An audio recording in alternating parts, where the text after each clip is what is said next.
In your headlines, the TCI has been nominated for the World Cruise Awards 2022, and the Ministry of Health is recalling a saline laxative.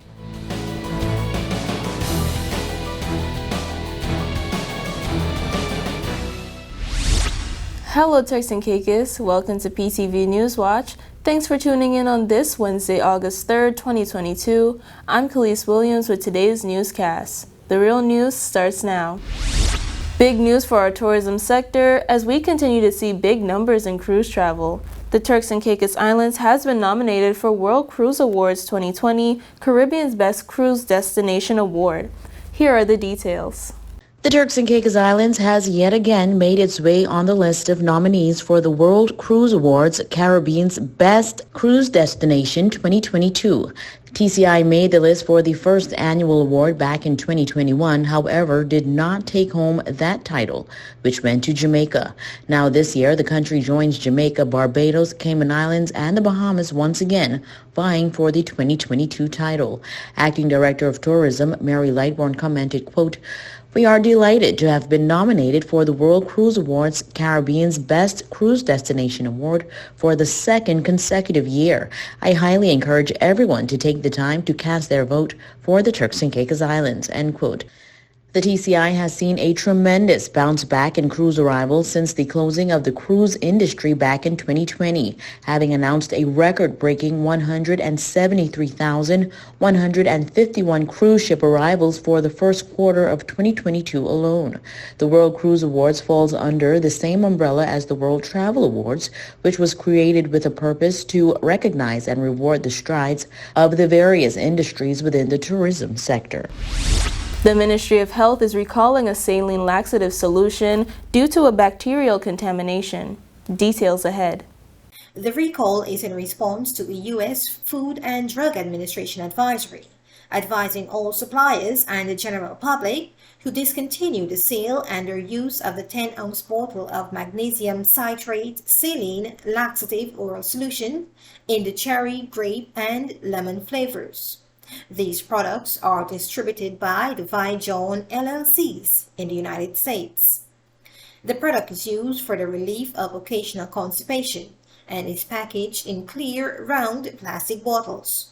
The advisory results from an expanded voluntary recall that was initiated after microbial testing identified the presence of bacteria in these products. The affected lot includes batch number 056808 with expiration date December 2023 on the shoulder of the bottle. The company has issued a risk statement which indicates that immunocompromised patients may be at increased risk for infections that tend to spread in an especially quick and aggressive manner, leading to serious, life-threatening adverse health consequences. The company has also received reports of an adverse reaction potentially related to this recall. The company is in the process of investigating these reports, and further updates will be provided as investigations continue. The Ministry of Health is therefore calling on all local suppliers to immediately stop supplying the affected lot of the brands, notify their overseas vendors, and quarantine all remaining stocks of the identified brands for possible disposal by the Environmental Health Department.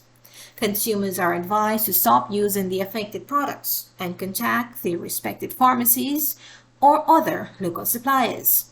Consumers may contact the Environmental Health Department at 338-2142 for more information on how to best dispose of these products.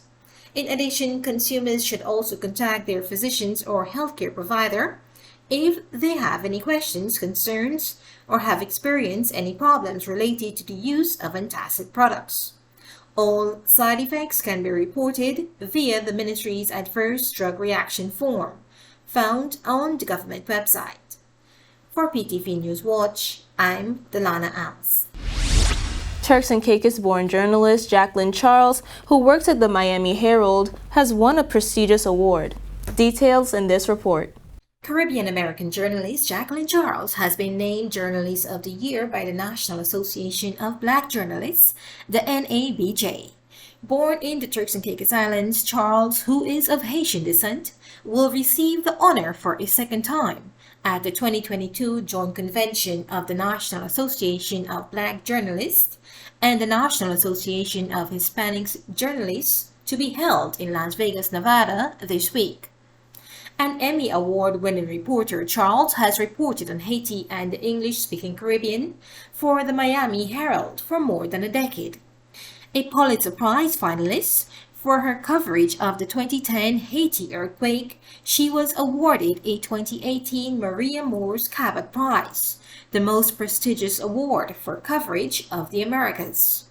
Charles was named the NABJ Journalist of the Year in 2011. The previous year, she was named International Reporter of the Year.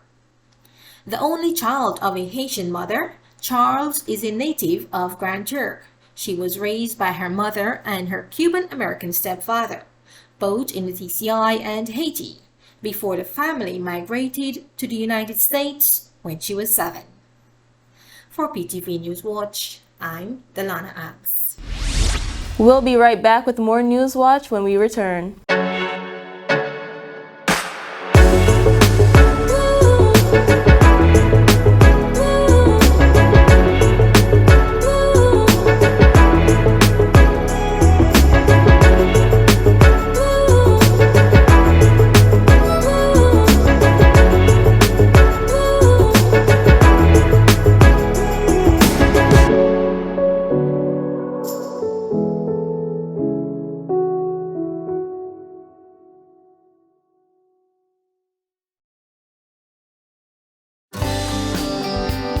This is a reminder that all PTV service accounts are due on the first day of each month.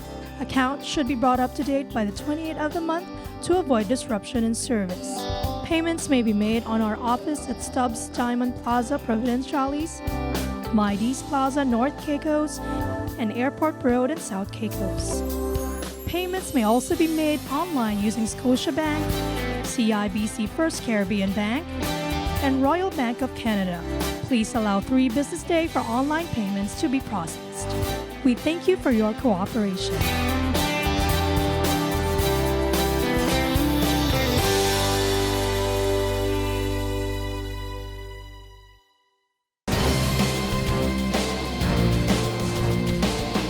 Welcome back to Newswatch. A local prosecutor on secondment to Jamaica has been found guilty of professional misconduct after a complaint was filed against her. Take a look.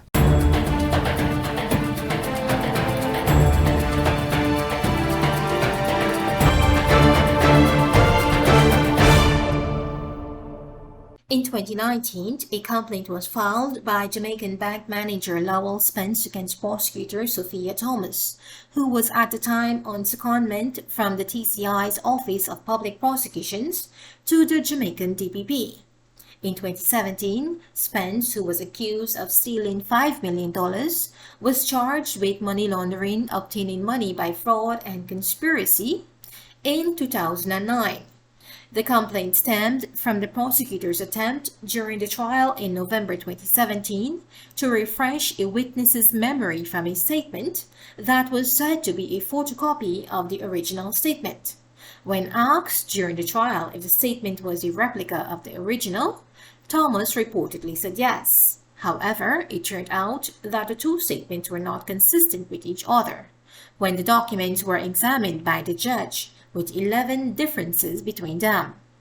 During cross-examination by the defense lawyer, the witness, Dominic Duval, a bank employee, admitted that he had signed the purported original statement the day before court in November 2017 on the instructions of the head of the bank's internal investigation unit. The witness said the May 2017 statement submitted to the DPP is the original statement, and that this one was done the day before coming to court. Duval said he was asked by the bank's investigator to sign a new statement, which he did, and gave to Thomas. Following this disclosure in December 2017, Jamaican Director of Public Prosecutions, Paula Llewellyn, stepped in and surrendered the 8-year-old fraud case because of prosecutorial misconduct. During the hearing of Disciplinary Committee of the General Legal Counsel, Thomas, the respondent, maintained that there was no new material in the reconstructed document that could have resulted in an injustice to the complainant, Spence. Thomas denied that she led the trial judge to believe that she had found the original statement, and denied saying words to the effect that she had found the original.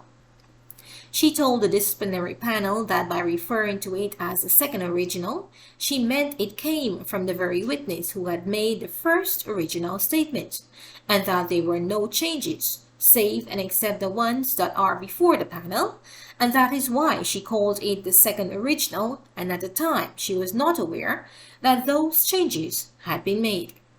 The committee said Thomas said the second original was given to her 2 to 3 minutes before she entered the courtroom, and she did not examine the document as she expected it to be a replica of what was produced earlier. In its decision, the 3-member panel of the committee found that Thomas failed to maintain the honor and dignity of the profession. The panel said she failed to maintain her integrity and counseled others to act injuriously to the legal profession.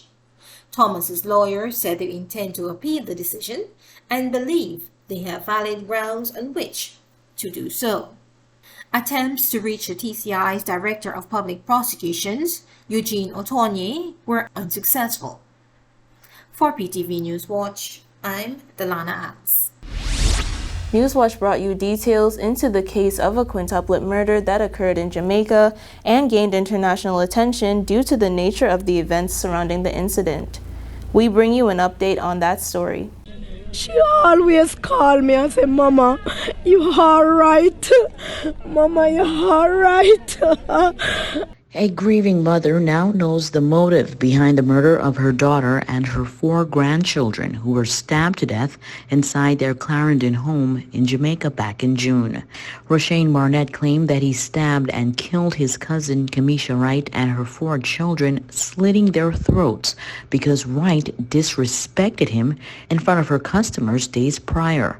Another family member revealed to the court that Barnett also spoke of his intent to kill some people.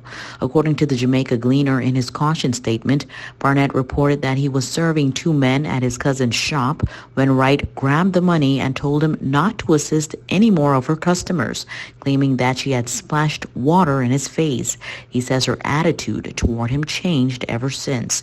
A neighbor speaks on the senseless murders. I think it's a shock. I don't even know how to describe the words to put to it. Kamisha and I had an extra relationship about 2019 when she became pregnant with her son, which is my godson. And from then we have been very close friends, although we knew each other from we were children. We are the same age, we were under the same sign. And what I can say of her, that she was a very loving mother. She was all about her kids. She loved her partner very much, which is my cousin. And this has put a damper on the entire community. Barnett also disclosed that at the time of the attack between the night of June 20th and the early morning of June 21st, Wright was holding her younger children when he lunged at her with a knife. The older children tried to fight back. A post-mortem showed that Kamisha Wright received 48 wounds to her neck, chest, abdomen, and limb. 15-year-old Commander Smith received 9 incised wounds and 4 stab wounds. 12-year-old Shirley Smith received 22 incised wounds and 2 scratches. 5-year-old Rafaela received 5 incised wounds and a gaping wound to the upper neck, and 23-month-old Keshawn Henry received 11 incised wounds, including 1 to the neck. The victims died as a result of hemorrhage, shock, and multiple sharp force and throat injuries. Barnett pled guilty to the 5 counts of murder in the home circuit court on Thursday. Don't move just yet. Coming up next is your weather forecast after this break. This is a reminder that all PTV service accounts are due on the first day of each month. Accounts should be brought up to date by the 28th of the month to avoid disruption in service. Payments may be made on our office at Stubbs Diamond Plaza, Providenciales, Mides Plaza, North Caicos, and Airport Road in South Caicos. payments may also be made online using Scotiabank, CIBC First Caribbean Bank, and Royal Bank of Canada. Please allow 3 business days for online payments to be processed. We thank you for your cooperation.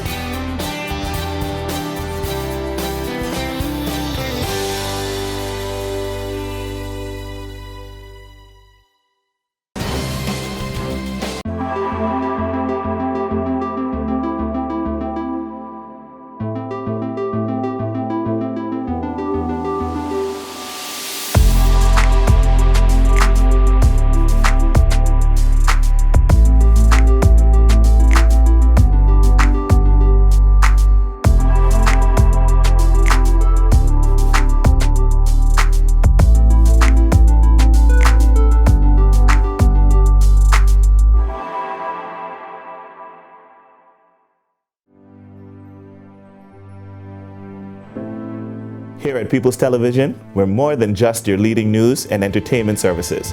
We are spreading the gospel.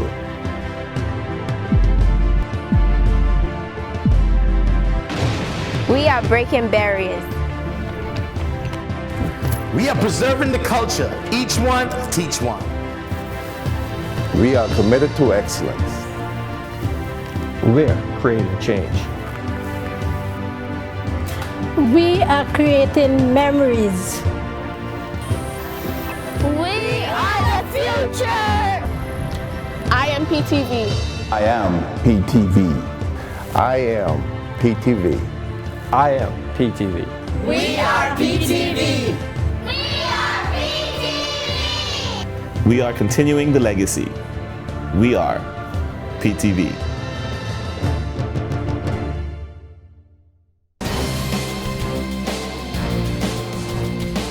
Welcome back to Newswatch.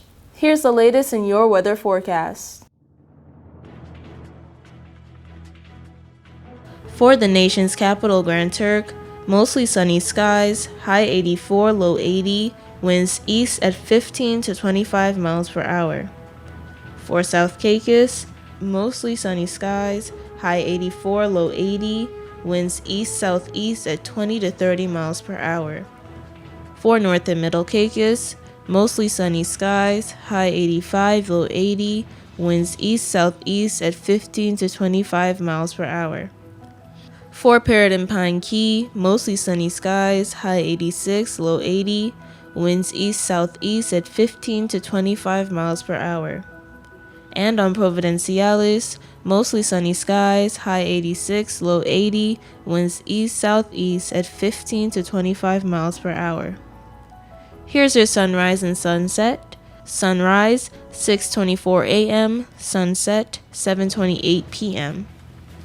Now for your high and low tides. High tides, 12:21 a.m., 12:58 p.m.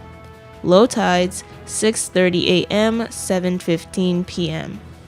And for your hurricane outlook, for the North Atlantic, Caribbean Sea, and the Gulf of Mexico, tropical cyclone formation is not expected during the next 5 days. And that's it for your weather forecast and hurricane outlook. That's the end of today's edition of Newswatch, but don't forget you can always catch us on our website at www.ptv8tci.com and every weekday right here at 6:30 p.m. I'm Khalees Williams. Stay informed. Thanks for watching.